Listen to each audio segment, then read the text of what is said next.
ఆరుబెట్టారు ఎత్తుకెళ్తారు.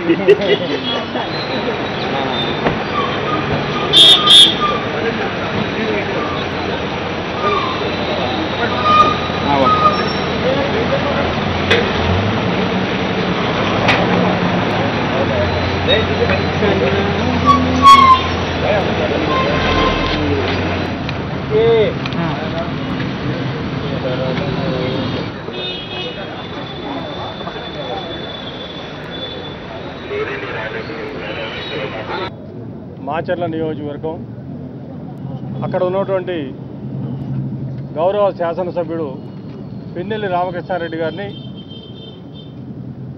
ఆయన యొక్క స్వగ్రామంలో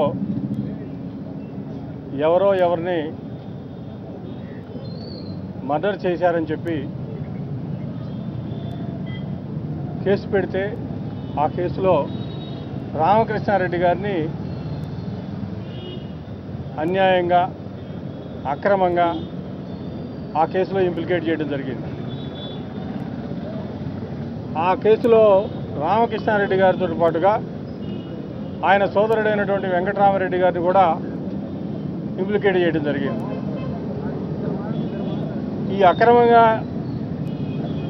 కేసులో ఇరికించేటువంటి కార్యక్రమం అక్కడ ఉన్నటువంటి తెలుగుదేశం పార్టీకి సంబంధించినటువంటి నాయకులు చేసినటువంటి పని. రాజకీయంగా రామకృష్ణారెడ్డి యొక్క ఎదుగుదలని చూసి ఓర్చుకోలేక ఆయన్ని కేసులో అక్రమంగా ఇరికించడం జరిగింది. రామకృష్ణారెడ్డి గారు ఎన్నో సంవత్సరాల నుంచి మాచర్లలో నివాసం ఉంటామన్నాడు.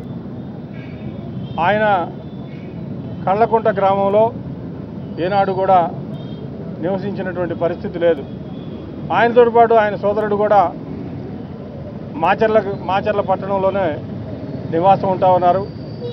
అయినప్పటికీ ఆ ఊర్లో ఆ గ్రామంలో ఉన్నటువంటి తగాదాల్లో జరిగినటువంటి ఇన్సిడెంట్ని ఆసరగా తీసుకొని తెలుగుదేశం పార్టీకి సంబంధించినటువంటి నాయకులు, అధికారంలో ఉన్నటువంటి శాసనసభ్యులు రామకృష్ణారెడ్డి గారిని అక్రమంగా కేసులో ఎక్కించడం జరిగింది.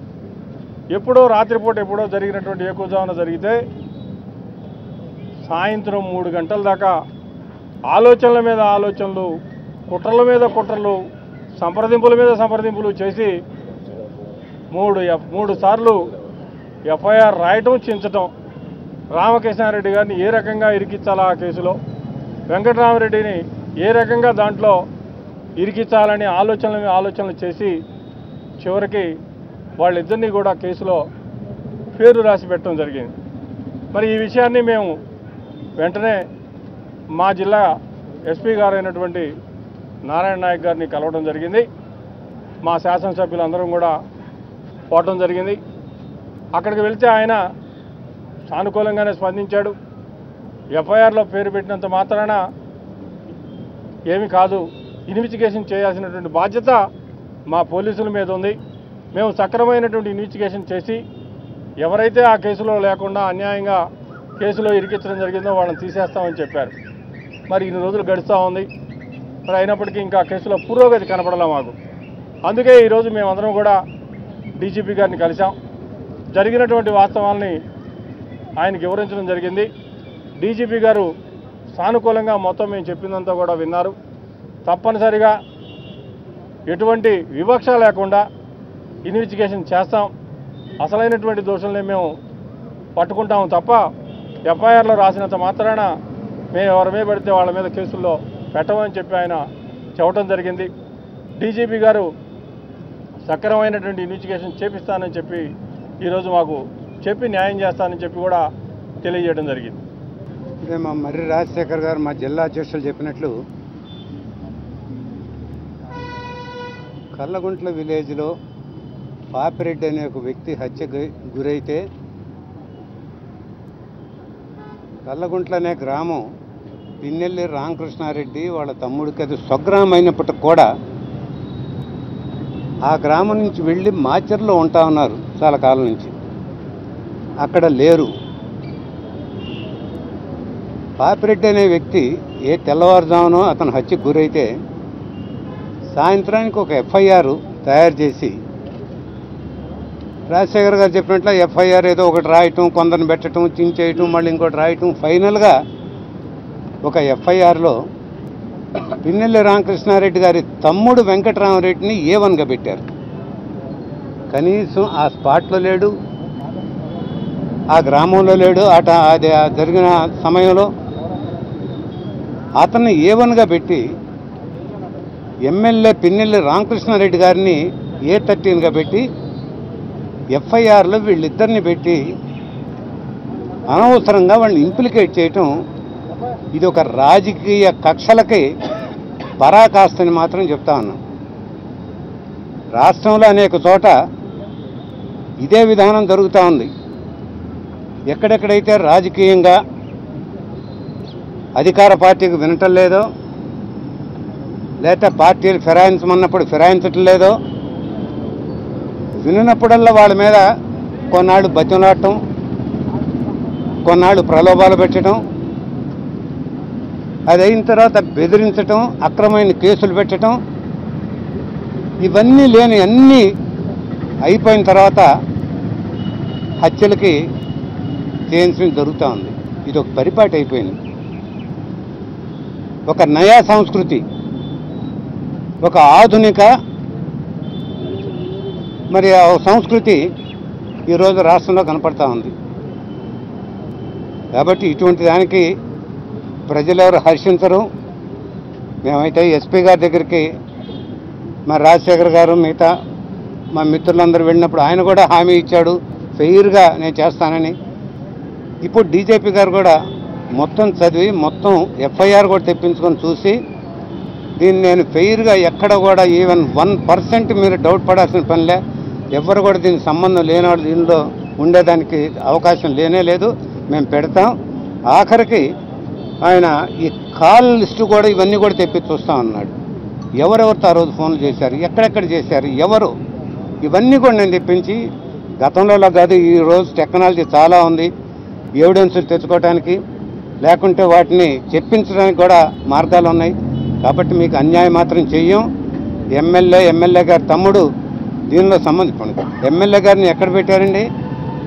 ఆయన్ని కుట్రదారుల్లో గారు అక్కడ స్పాట్లో ఉన్నట్టు దానిలో పార్టిసిపేట్ చేసినట్టు ఎమ్మెల్యే గారిని ఏమో కుట్రదారుడుగా. కాబట్టి ఈ విధమైనటువంటి మరి అక్రమాలు ఈనాడు ప్రభుత్వం తెరదీయటం కూడా మంచిది కాదు. మేమైతే క్లీన్గా మరి మేము హోప్ఫుల్గా ఉన్నాం, న్యాయం జరుగుద్ది. డీజీపీ గారు కూడా ఇవాళ చాలా విధాలుగా చెప్పాడు, ఎక్కడ మీరు ఏమైనా అనుమానపడాల్సిన పనిలే, మేము తొందరలో ఈ కేసును ఛేదించి యాక్చువల్గా ఎవరున్నారో వాళ్ళకే దీనిలో బుక్ చేస్తాం, కానీ మిగతా వాళ్ళని మాత్రం మేము తీసేస్తాం అని ఆయన చెప్పాడు. ఆయన మాట మీద, ఎస్పీ గారి మాట మీద పూర్తి నమ్మకం ఉంది మాకు. న్యాయం జరుగుద్దని మేము ఆశిస్తాం. రాజకీయాలు అంటే గొడవలు పడేవాళ్ళు, గొడవలు ఆగిపోయి సతుమణిపోయింది. కానీ ఈ మధ్యకాలంలో కర్నూలు కానీ, ప్రకాశం కానీ, లేదా గుంటూరు కానీ ఏం చూసినా ఈ రాజకీయ కక్షల నేపథ్యంలో హత్యలు జరుగుతాయి. ఈ హత్య రాజకీయాలు ఎలా వస్తాయి? అది మేము హత్య రాజకీయాలు అందుకనే ఇవాళ ఉన్నట్టు ప్రభుత్వం చెప్పాలి దానికి సమాధానం. హత్య రాజకీయాలు ఎందుకు వస్తూ ఉన్నాయి? అక్కడ దాకా ఎవరు దన్ను చూసుకొని హత్యలు దాకా పోతా ఉన్నారు, ఎవరు దన్ను చూసుకొని అక్రమ కేసులు పెడతా ఉన్నారు, ఏ సంబంధం లేనటువంటి వాళ్ళని ఎందుకు ఇంత దూరం తీసుకొస్తున్నారన్నది ఈనాడు ప్రభుత్వం ప్రజలకు చెప్పాలి. ఇప్పుడు ఇన్సిడెంట్ జరిగినప్పుడు దోషుల మీద చర్యలు తీసుకుంటే ఇక్కడ దాకా రాదు. తహసీల్దార్ కొడితే కేసు లేదు. ఆ నాగార్జున యూనివర్సిటీలో ఆ అమ్మాయి రిజిస్ట్రేషన్ చనిపోతే ఆ కేసు కోసం యాజిటేషన్ జరిగే ప్రిన్సిపాల్ని తప్పించడానికి ప్రయత్నం జరిగింది. ఎక్కడ పట్టినా ఇదే రకం. దోషుల మీద చర్యలు తీసుకోండి, ఇంకో రెండో వాడు నేరం చేస్తాడా? ప్రోత్సహిస్తుందే ప్రభుత్వం. విజయవాడలో ఐపీఎస్ ఆఫీసర్ మీద కర్నూలు ఇష్యూ మీద ఇవాళ దేవినేని నెహ్రూ దేవినేని ఉమా కూడా కామెంట్ చేశారు. పరిటాల రవిని ఇంట్లో అత్యంత దారుణంగా రాజశేఖర్ చంపిస్తే నోరు మీద పని ఈ వైసీపీ నేతలు కర్నూలు కక్షను మాకెందుకు అంటకడతారని దేవినేని ఉమా ఇవాళ కామెంట్ చేశారు. ఒక్క మాట చెప్తాను, నేను ఒక్క వరడే సమాధానం చెప్తా. రెడ్డి గారు దాన్ని ప్రోత్సహిస్తే రాజశేఖర్ రెడ్డి సిబిఐ ఎంక్వైరీకి ఎందుకు ఒప్పుకుంటాండి? ఈ విషయంలో Rajasekhar Reddy CBI enquiry, yes నేను ఒప్పుకుంటున్నాను. రాష్ట్ర ముఖ్యమంత్రిగా నేను ఒప్పుకున్నాను. సిబిఐ ఎంక్వైరీ ఏమన్నాడు? ఎందుకు ఒప్పుకుంటాడండి? కాబట్టి ఆయన వాళ్ళని ఎక్యూజ్ చేస్తా ఉన్నారు కాబట్టి మా తప్పు లేదు అని నిరూపించుకోవటానికి ఆయన చేశాడు. ఇవాళ మేము కోరుతా ఉంది అదే, నిన్న కర్నూలులో జరిగిన దానికి కానీ ఇవి కానీ ఇటువంటివన్నీ మీరు జరిగిన హత్యలన్నిటి మీద దాదాపు 34 ఎన్నో జరిగినాయి ఈ మధ్య 3 సంవత్సరాల్లో హత్యలు వేయండి. మొత్తం ఎందుకు జరుగుతాను ఇటువంటి హత్యలు? రాజకీయంగా కక్షలు ఉంటే ఉండొచ్చు, రాజకీయంగా విభేదాలు ఉంటే ఉండొచ్చు. సిబిఐ ఎంక్వైరీ వేయండి. మేమందరం కూడా ఈ కేసు సంబంధించి కూడా మొత్తం దీన్ని పురస్కరించుకొని ఇటువంటి జరిగిన వాటన్నిటి మీద సిబిఐ ఎంక్వైరీ ఇవ్వమని ప్రభుత్వాన్ని కోరుతా ఉన్నాం.